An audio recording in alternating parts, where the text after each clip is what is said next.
Good morning, children. Welcome back to Business Studies class. Now we are in second chapter, forms of business organization. How many business forms of business organizations are there? Five business forms of organization. What are they? Sole proprietorship business, joint Hindu family business, partnership.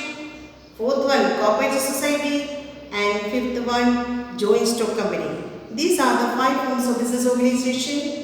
So we already discussed about this first three. So proprietorship business, its features, merits, limitations, same way partnership, joint in the family business. This thing already we discussed in the previous videos. So okay, today we will discuss this cooperative society. Okay. Cooperative society. First of all, we want to say about what is the meaning of cooperative. This is a cooperation is required in every way. All organization, all employees work together in a cooperative way. So this is a cooperation. This is very important thing in every way. So cooperative word means working together with others for attaining a certain objectives. That is called a cooperative. Cooperative means working together with others to achieve a certain purpose or achieving a certain goal. So that is called a cooperative. Word meaning. So now we are discussing the cooperative society. Cooperative society is the form of business organization. Okay. So this is a voluntary association of persons. Cooperative society is the voluntary association. What is the word meaning voluntary? Voluntary means free to and free to live. That is fully freedom for that members. At any time they can enter into that society, and if they don't want they can leave that society at any time. That way is a free to movement of members. That is that it is called voluntary. So this is a cooperative, this is a voluntary association of person, not compulsory, not like a sole proprietorship business case or partnership cases unlimited liability. Here their members case is a limited liability. So that's why there is a voluntary association of persons who join with for different things. So these members, these persons working or joining in that association for certain common purpose. What are the different purpose they are working together? Okay. What are these things? So first one is to work for a common purpose. To work for a common purpose. So sometimes so different example for this cooperative society is a bank. So many banks, cooperative banks are there. Okay, so there is a finance means helping each other, and there is a loan which they are giving to the members. So this is bank, cooperative banks are there. Like this India's Mother's Dairy. This example of this cooperative society. Another Indian coffee house, that is a example of this cooperative society. Next, this farmers, Indian Farmers Fertilizers Limited, that is a cooperative society. So there are different examples of cooperative societies are there. So here this cooperative society, this is explanation like this cooperative society is a voluntary association of persons who join with the defined purpose, that is to work for a common purpose. So for why they joined? For a common purpose they joined. That is a point. So they work. So voluntary association persons who join together with the work for a common purpose. Okay. Next thing is they join together with the motive of welfare of the members. Another purpose why they join together. That is the second one. The main motive is to welfare of the members. Welfare of them is good of the members only. They are thinking about the welfare of that members. That is the main motive of this cooperative society. That is welfare of the members. Who are the members in that society? Their welfare is the main motive. Okay. Next, why they are formed together? That is main objective is to protect their economic and social interest of the members. Welfare of the members that already discussed. So about the welfare. That is to protect the economic and social interest of the members. Protect whose interest? This members' social interest as well as economic interest they want to protect. So that is the another main objective. That's the main motive. Welfare of the members. How the welfare of the members is possible? That is protect their economic and social interest of the members. Okay. Next one is minimize the exploitation at the hand of middlemen. You having desire to earn greater profits. Suppose in the other cases, so any private persons have started this one.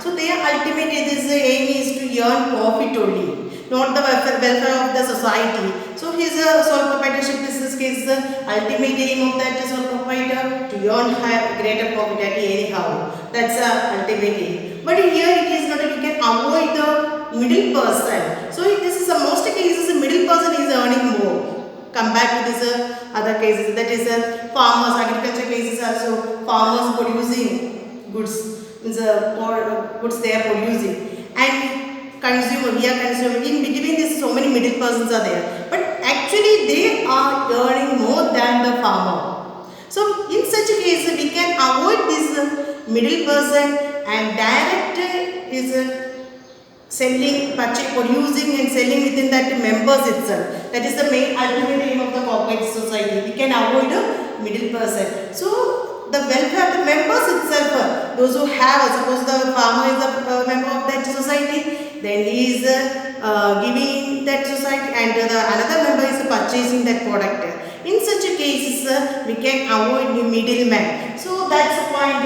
So minimize the exploitation of middleman. Okay, another point, we can avoid the exploitation of middleman. Their ultimate aim is to earn greater profit. So we can avoid this middleman. That is another purpose of this cooperative society.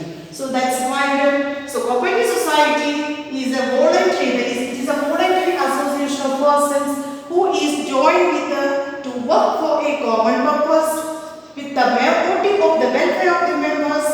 The main objective is to protect their economic and social interest of the members, minimize exploitation at the hand of middlemen, and desire to earn greater profit. That these are the main purpose for starting or forming this cooperative society. So actually ultimate aim is to welfare of the members only. So not any other profit, means not earning the higher profit. That is not their ultimate aim. Their main aim is to welfare of the members or protect the economic and social interest of the members. Next thing is this cooperative society forming. Okay, actually this is formation is very simple. That's okay. But this is a cooperative society is a compulsory registration is there. It is a compulsory. This must be this register under which act basis. The supporting one act is there. So that act is the Cooperative Society Act 1912. Okay. So cooperative society must be compulsory registered under which act? The Cooperative Society Act 1912. Okay. Now the process of the setting up this cooperative society is simple. That's point. There is setting up this cooperative society is very simple. Not a registration is compulsory. Then formation is easy. Why? How this formation becomes easy? That is at least, otherwise we can say minimum 10 adult members. Their agree is only required. So any 10 adult persons agree to start this one. They can start this cooperative society. So minimum how many members only required? 10 members. 10 must be in adult one. Okay. So that is the point. The concept of this at least how many adults? The concept means agreement of this at least 10 adult persons is required. Then this cooperative society can form. Next one is capital. Okay, this capital is for its members. How this capital is forming? So in the sole proprietorship business cases, the capital is raised by the owner itself. From here they are borrowing money from relatives or friends like that. He is collecting money. Then he is contributing that money in that one. So that is his capital. Then partnership case is partners contributing that one. Okay. But in the case of this capital, this cooperative society, capital is raised from its members. That is how they are raising this capital from its members by through issue of shares. How? Issue of, that is how they are raising this capital, that is through issue of shares. So shares they are issuing, that means they are raising capital from its members. Okay. Then after registration, this is registration is compulsory and the supporting act is Cooperative Society Act 1912. After that, this cooperative society become the distinct entities there. That is a legal entity. That is distinct legal identities there. That is the separation is there. That is already we discussed that when entity principle, that is in accountancy case we are discussing the entity principle is there. Owner is defined, business is defined. Like this, after registration this cooperative society, then here also the distinction will come. That is the society is legally separated from its members. That are the different points. Okay, so cooperative society is a voluntary association of persons who join with the common purpose or join with the work for a common purpose with the motive of welfare of the members. Main objective is to protect the economic and social interest of the members, minimize the exploitation at the hand of the middleman, having desire to earn greater profit. So these are the main things related with this one. Okay.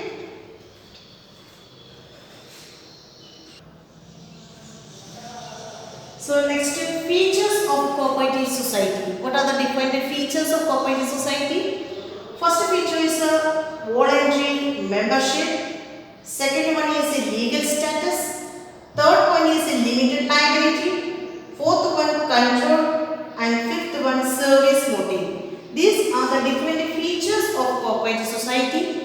First one is voluntary membership. Membership of this cooperative society is voluntary. Already I explained the meaning of this voluntary. That is voluntary means a person has free to enter into that business. At any time he can quit from that cooperative society. So that is called voluntary.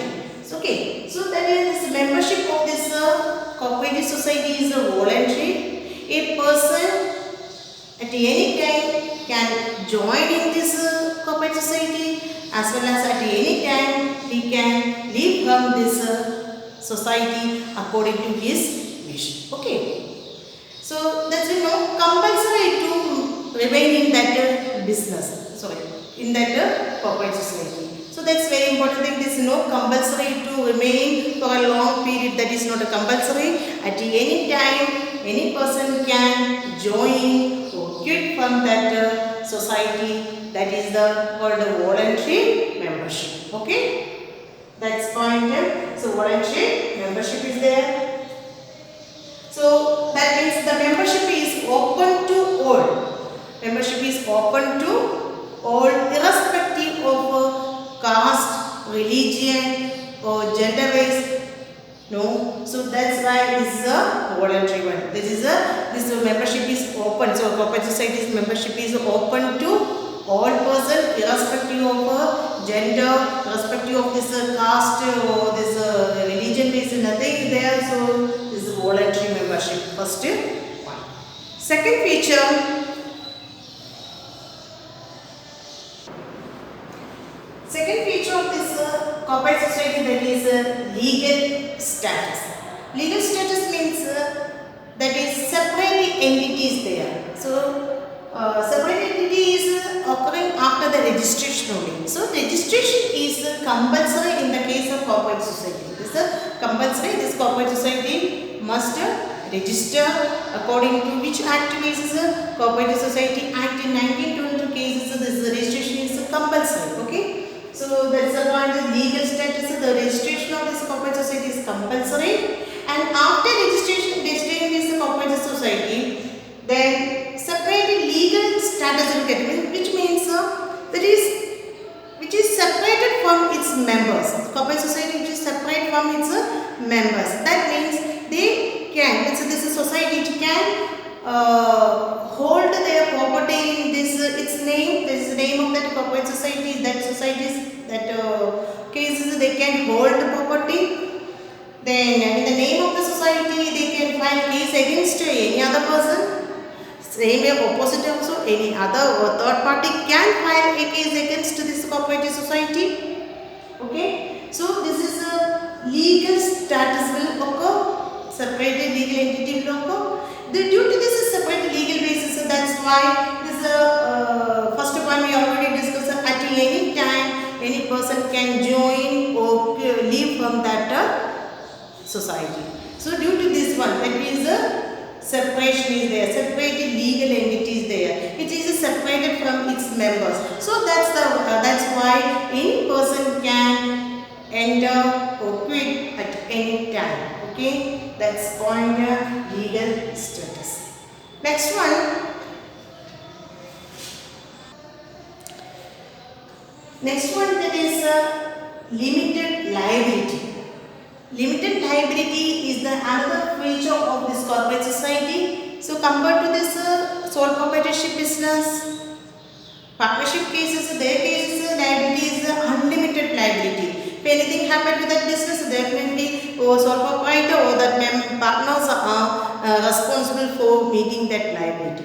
But in the case of this cooperative society, the members who are the members of that society, their liability is limited to the extent of what they contributed as capital. No personal properties, no need to bring for if anything happened to that society, no need to bring that their personal property. That means their members' cases, their liability, that is maximum is up to the we can say the liability is extending up to the capital contribution based only. If one of suppose Mr. X contributed 5 lakh rupees in that society and his liability is only that 5 lakh rupees only. So how this society is raising that capital? By issue of shares. That's why. So that way they are raising that capital. But any person what they contributed as a capital, that is their liability. No personal properties, no need to bring if by chance anything happened to that society. Okay, that's why it is called the liability of the members are limited. Okay, limited to the extent of their capital. Next one, control. That is the fourth feature of a cooperative society. In a cooperative society, the decision taking power in the hands of a managing committee. Okay, then who are the members of that managing committee? That is very important thing. So this is a election basis. They are taking they are appointing the managing committee. That is election. That is how it is election. Members are giving vote. One member, one vote. Like that, they are giving vote for the representatives. Like our democratic country, our country is a democratic country. In such cases, election process there we are electing our prime minister. Like that. Same way here also, managing committee is selected through election process only. So one member, one vote makes they are electing their managing committee. This managing committee, then you see elected members are coming in that managing committee, representatives of that members, they have the right to take the decision regarding this cooperative society. Okay, so they are full control in that managing committee only. Clear? So in such a point ways we can set election basis, they are selecting representatives. These representatives are forming a committee, that is managing committee. So they can take the decision of this cooperative society in such a form basis. What we can say, this cooperative society is like our democratic nature. That is a democratic character is there in the cooperative society. Okay. Now next one, service motive. Okay, here service motive is the ultimate aim of this cooperative societies is provide service to their members. Welfare of the members is the main thing. rather than earning higher profit. That is the service motive point. Okay, that's only service is the ultimate thing rather than earning higher profit. Welfare of the members is the ultimate aim, that is protecting the interest of these members, that is economic and social interest they want to protect, that is the ultimate aim, not earning high profit, that is not their ultimate aim. In that point of view, their service motive is the main aim of the corporate society, that is welfare of the society. Okay, that is members. Thank you.